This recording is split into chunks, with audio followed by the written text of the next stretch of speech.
Kill the dragon chapter 14 के शुरुआत में हम देखते हैं ग्राउंड को।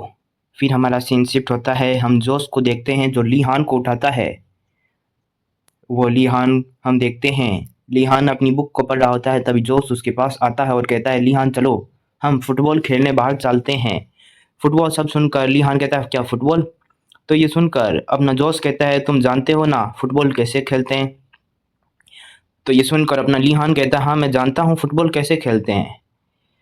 फिर हमें बताया जाता है कि अब इनकी हॉलीडे चल रही है एआरके में, क्योंकि हॉलीडे एआरके में चल रही होती है, इसी कारण सभी बच्चे यहाँ खेल कूद रहे हैं।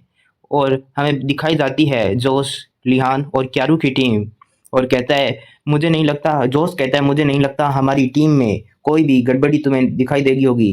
तो ये सुनकर अपना इधर डिमिट्री और जोश को भी देखते हैं और अपना डिमिट्री जोश से पूछता है क्या हम साइकिक एबिलिटी को यूज़ करना अलाउ है इस गेम में? तो ये सुनकर अपना डेल साइमन कहता है हाँ बिल्कुल तुम कर सकते हो। फिर हमें दिखाया जाता है लीहान और डिमिट्री आपस में फुटबॉल खेल रहे होते हैं और अपना लीहान मन में सोचता है एआरके में छुट्टियां चल रही है, क्योंकि सभी जो भी हमारे इंस्ट्रक्शन मतलब जो भी हमारे टीचर और हैं सार्जेंट और है उन्हें एक ज़रूरी मीटिंग में जाना था। और ये मीटिंग जो थी वो हमारे लिए क्लास 2 हमारे एडवांस इवोल्यूशन लेवल 2 की जो ट्रेनिंग है उस बारे में थी। और हमें मीटिंग का सीन दिखाया जाता है जहाँ पर सभी एआरके के बड़े ऑफिसर बैठे हुए होते हैं जो अपनी आपस में बातें करते हैं। हमें दिखाया जाता है यहाँ पे हम हमारे सार्जेंट रेड को भी देखते हैं और हमारे लीहान के पुराने टीचर वी चेन को भी देखते हैं। और हमें एक आदमी को दिखाया जाता है जिसका नाम अलेक्जेंडर होता है और ये एआरके में स्टाफ का चीफ होता है। वो कहता है चलो अब हमें अपनी मीटिंग को स्टार्ट करना चाहिए। और फिर हमें डॉक्टर श्यासा को दिखाया जाता है जो कि यहाँ की जो वार्ड नंबर 2 है वहाँ की हेड रिसर्चर है। हमें दिखाया जाता है उन्हें, वो कहती है इस बार हमारे पास 4 लड़के हैं जिन्हें बच्चे हैं जो हमें आगे हम उन्हें एडवांस क्लास लेवल 2 की ट्रेनिंग में ले जा रहे हैं और ये चिल्ड्रन काफ़ी ज़्यादा अच्छे लग रहे हैं मुझे तो। फिर हमारा हेड ऑफ चीफ कहता है डेल साइमन और डिमिट्री ये इनकी मुझे कोई तरह से कोई भी इनकी कैपेबिलिटी और जो भी इनकी एबिलिटी है इन्हें ये क्लास 2 में ले जाने के लिए काफ़ी है। और अब हमें दूसरे 2 बच्चों को देखना होगा लीहान और क्यारू को। और हमें यहाँ लीहान को दिखाया जाता है जो अपनी फुटबॉल खेल रहा होता है और हमें साथ में ये भी बताया जाता है कि वो हेड ऑफ स्टाफ कह रहा होता है कि इस लड़के की जो साइकिक एबिलिटी है वो सबसे कम है। क्या तुम कैप्टन रेड इसे कोई स्पेशल ट्रीटमेंट दे रहे हो और या फिर जो तुमने इन्हें पहले तो सीधा क्लास सी से डी में डाल दिया और अब तुम इन्हें इस कैडेट को सीधा लेवल 2 की ट्रेनिंग भी दिला रहे हो? क्या आखिर तुम इस बच्चे को क्यों चूज कर रहे हो? अपना रीज़न बताओ मुझे। और फिर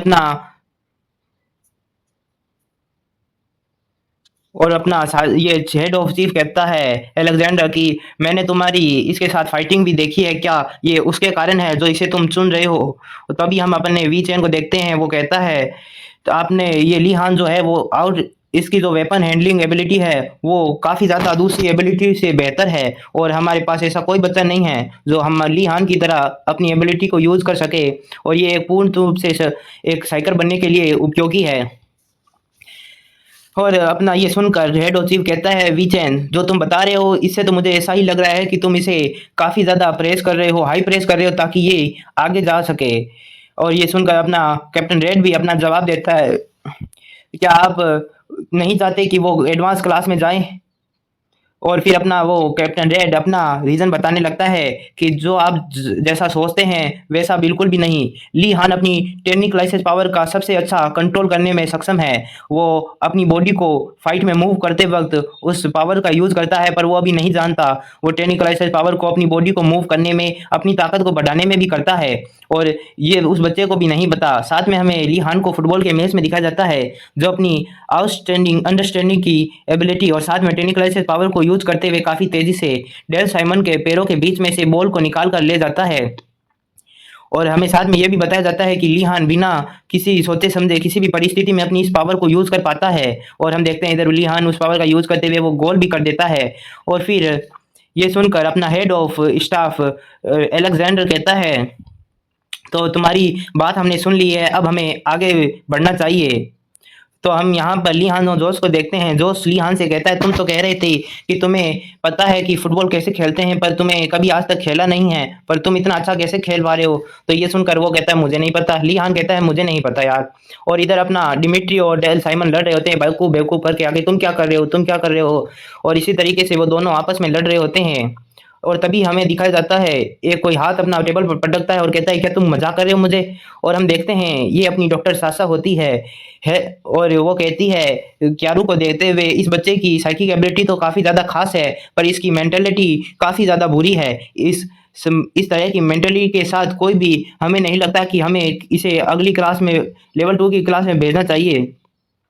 और ये बच्चा है अभी के लिए टेक्निकलाइजेशन पावर को यूज़ करने में। और ये सब सुनकर अपना सार्जेंट रेड एक गहरी सांस लेता है और कहता है कि क्यारू की जो साइकिक एबिलिटी है वो एडवांस के लेवल तक जा चुकी है।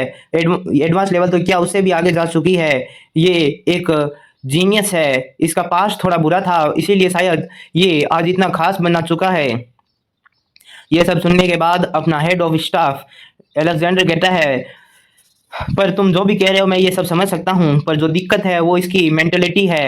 अपना ये सुनकर अपना सार्जेंट रेड बताता है कि यही कारण है कि मैं लीहान, एक कारण ये भी है कि मैं लीहान को एडवांस क्लास में इसके साथ भेजना चाहता हूँ, क्योंकि कारू की मेंटलिटी की देखी जाए तो उसकी मेंटलिटी को अपना लीहान काफ़ी ज़्यादा प्रभावित करता है, वो उसे काफ़ी ज़्यादा आगे बढ़ाता है। फिर अपना हेड ऑफ स्टाफ अपनी आंखें पूंछते हुए कुछ कह रहा हो, वो कहता है कि ये सब घूम फिर के फिर से लीहान पर ही आ गया। और फिर ये सब वो आंखें पूंछते हुए कहता है, अगर तुम दोनों इन दोनों बच्चों को एडवांस लेवल में भेजना चाहते हो तो मैं भी अब लीहान को एडवांस क्लास में भेजने के लिए एग्री करता हूँ। फिर हमें उन दोनों कैप्टन की सीन दिखाया जाता है, वो दोनों मन में काफ़ी ज़्यादा खुश होते हैं। और यहाँ हमें लीहान को दिखाया जाता है जो काफ़ी ज़्यादा तेज़ी से भागते हुए गेंद को ले जा रहा होता है। वो गेंद को जोश को पास करता है फुटबॉल को, और फुटबॉल को लेकर अपना जोश कहता है, काफ़ी अच्छा पास कराया तुमने लीहान। और वो बड़ी ही तेज़ी से सभी बच्चों को पीछे छोड़ते हुए फुटबॉल को आगे ले जा रहा होता है। और तभी हम नेट के पास देखते हैं एक बंदा अपने पूरा तैयार हुआ होता है जोश को रोकने के लिए। और हम देखते हैं कि जोश के आगे अब भी डिमिट्री और डेल साइमन खड़े होते हैं। इन्हें देखकर हम देखते हैं कि अपना जोश फुटबॉल को लीहान को पास कराता है, और लीहान बिना कुछ सोचे समझे वहीं से अपनी साइकिक एबिलिटी को यूज़ करते हुए, जो कि अपने अंदर ही करता है, जो भी उसे नहीं पता दोस्तों, मैं आपको बताता चलूँ, वो गोल कर देता है। और उसका गोल काफ़ी तेज़ी से होता है। वो सभी खुश हो जाते हैं। लीहान और जोश कहते हैं, तुमने काफ़ी अच्छा काम किया और हमारा टीम वर्क काफ़ी अच्छा था। तभी उन्हें पीछे से आवाज़ आती है कि अभी रुक जाओ, तुम सभी खेलना। और हम देखते हैं, वो सभी देखते हैं और उन्हें आवाज़ आती है कि अब तुम्हारा जो एडवांस क्लास में जाने का जो प्रोसेस था वो सब कंप्लीट हो गया था, और अभी हम पब्लिक अनाउंसमेंट करने वाले हैं। हम देखते हैं वहाँ पर अपना कैप्टन रेड आता है और वो कहता है कि अब जब तुम सभी एक साथ हो तो मैं तुम सभी को अब तुम्हारा रिजल्ट बता देता हूँ। तुम सभी कैडेट कंफर्म हो गए हो एडवांस क्लास में जाने के लिए। ये सब सुनकर काफ़ी ज़्यादा सभी खुश होते हैं। लीहान भी काफ़ी ज़्यादा खुश होता है। जोश लीहान के पास आता है और वो उसे कांग्रेस करता है कि एडवांस क्लास में जाने के लिए। और लीहान भी काफ़ी ज़्यादा खुशी से जोश को देख रहा होता है। फिर खुशी से जोश कहता है कि मेरे लिए एक अच्छा ही जगह बनाकर रखना, क्योंकि मैं भी तुम्हें बहुत जल्दी वहाँ पर आकर पकड़ लूँगा। और अपना लीहान उसकी ओर हाथ बढ़ाते और कहता है, मैं तुम्हारा वहाँ पर इंतज़ार करूँगा जोश। ये कहते हुए हमें दिखाया जाता है कि उनके पास कैप्टन रेड आता है और उन्हें कहता है कि अभी तुम सभी को अपने-अपने कमरों में चला जाना चाहिए। और कहता है कि कल से तुम्हारी एडवांस क्लास की ट्रेनिंग के लिए तुम सभी को जाना है। और हम लीहान को देखते हैं, वो भी घूमकर वहाँ पर जाते हुए सर से कहता है, अपने कैप्टन रेड से कहता है, थैंक यू सर आपका बहुत-बहुत। तो ये सब सुनकर अपना कैप्टन रेड करता है कि मुझे थैंक यू करने की ज़रूरत नहीं है।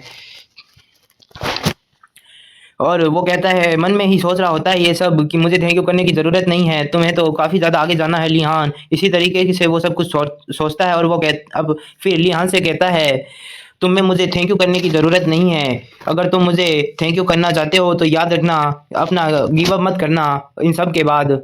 और ये सब कह के अपना लीहान भी कहता है, यस सर, मैं लेवल 2 की फिर से जो भी एडवांस क्लास लेवल 2 की जो भी होने वाली है ट्रेनिंग उसे ज़रूर कंप्लीट करूँगा। और अपना ये सब सुनकर कैप्टन रेड कहता है तुम्हें सर्वाइव करना होगा लीहान।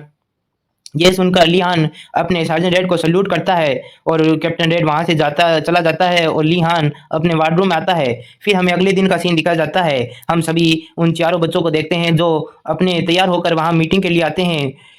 और फिर वो डिमिट्री कहता है चलो सभी तैयार है तो अब हम सभी को चलना चाहिए। और अपना लीहान कहता है हाँ हम चलते हैं। वैसे जो मीटिंग प्लेस है वो मेडिकल वार्ड नंबर 2 के पास है, सही कहा ना मैंने। और हम यहाँ क्यारू को देखते हैं जो कि काफ़ी ज़्यादा घबराया हुआ होता है। और वो लीहान उसके कंधे पर हाथ रखता है और कहता है कि तुम चिंता मत करो क्यारू, मैं भी तुम्हारे साथ ही हूँ। हम वहाँ पर साथ में जाकर इस ट्रेनिंग को कंप्लीट करेंगे। और अपना क्यारू डर रहा होता है, वो कहता है मैं बहुत ज़्यादा डरा हुआ हूँ, हमारा काफ़ी ज़्यादा हमारे साथ ऑपरेशन किया जाएगा ताकि हमें अडल्ट बनाया जा सके। ये सब सुनकर अपना डिमिट्री खुशी के मारे कहता है तुम सभी डरो मत, चलो हम चलते हैं अभी। तो अपना डेल साइमन इस तरह की डिमिट्री की हरकतें देखकर कहता है कि तुम इतने ज़्यादा एक्साइटेड क्यों हो। और ये सब सुनकर अपना डिमिट्री कहता है भला मैं एक्साइटेड क्यों ना हूँ, हम बहुत ज़्यादा स्ट्रॉन्ग होने वाले हैं इस ट्रेनिंग के बाद, चलो अभी हमें चलना चाहिए। फिर हमें वार 2 का सीन दिखा जाता है। वहाँ उन सभी बच्चों का स्वागत किया जाता है डॉक्टर साइसा के लिए। और डॉक्टर साइसा कहती है अब से 5 हफ्तों के लिए मैं तुम्हारी देखभाल करने वाली हूँ और मेरा नाम डॉक्टर साइसा ग्रेस है। और हमें लीहान दिखा देता है, वो कहता है क्या 5 हफ्तों के लिए। और ये सुनकर हमारी डॉक्टर साइसा कहती है कि हम 5 हफ्तों में तुम्हारी बॉडी को अडल्ट बना देंगे। और उनमें से 2 वीक तो तुम्हें इन जो बोतलें हैं इनके अंदर गुजारने होंगे और बाकी के 3 हफ्तों के लिए तुम्हारी टफ रिहेबिलिटी ट्रेनिंग होगी। और हमें उन सब की मन की आवाज़ सुनाई देती है। वो कहते हैं क्या 2 हफ्तों के लिए इन बोतलों के अंदर रहना होगा। और वो लीहान कहता है सभी अपना अपना हाथ आगे करो। वो अपना हाथ आगे करते हैं और लीहान कहता है अब हम 2 हफ्तों के बाद मिलते हैं सभी। और ये सभी लीहान को देखकर उसकी ओर हाथ बढ़ा देते हैं। और अपनी यहाँ पर डॉक्टर साइसा सोच रही होती है ये अब मैं देख सकती हूँ कि सार्जेंट रेड इस बच्चे को इतना परहेज क्यों कर रहे थे और एडवांस क्लास में भेजने के लिए क्यों तैयार थे। वो देखती है कि लीहान सभी को एक साथ लेकर आ गया होता है। और इसी के साथ दोस्तों ये चैप्टर यहीं समाप्त होता है। और दोस्तों अब बहुत ही जल्द हम हमारे हीरोज़ को अब अडल्ट रूप में देखने वाले हैं। इनके साथ बहुत ज़्यादा एक्सपेरिमेंट होएंगे और इसके बाद ये ड्रैगन से फाइट करने के लिए पूरी तरह अडल्ट हो जाएंगे। और बहुत ही जल्द आपको इस सीरीज़ में ड्रैगन के साथ फाइटिंग स्क्रीन भी दिखाए जाएंगे। आज के लिए ये चैप्टर यहीं समाप्त होता है। हम मिलते हैं कल एक और चैप्टर के साथ। उम्मीद है आपको ये चैप्टर पसंद आया होगा। और अगर आप हमारे चैनल पर नए हैं तो हमारे चैनल को प्लीज़ सब्सक्राइब करें ताकि मुझे इसी तरीके से रेगुलर वीडियो बनाने की हिम्मत मिलती रहे। आपका एक सब्सक्राइब मुझे बहुत ज़्यादा हिम्मत देगा दोस्तों। आज के लिए बस इतना ही। हम मिलते हैं कल एक और नए वीडियो के साथ।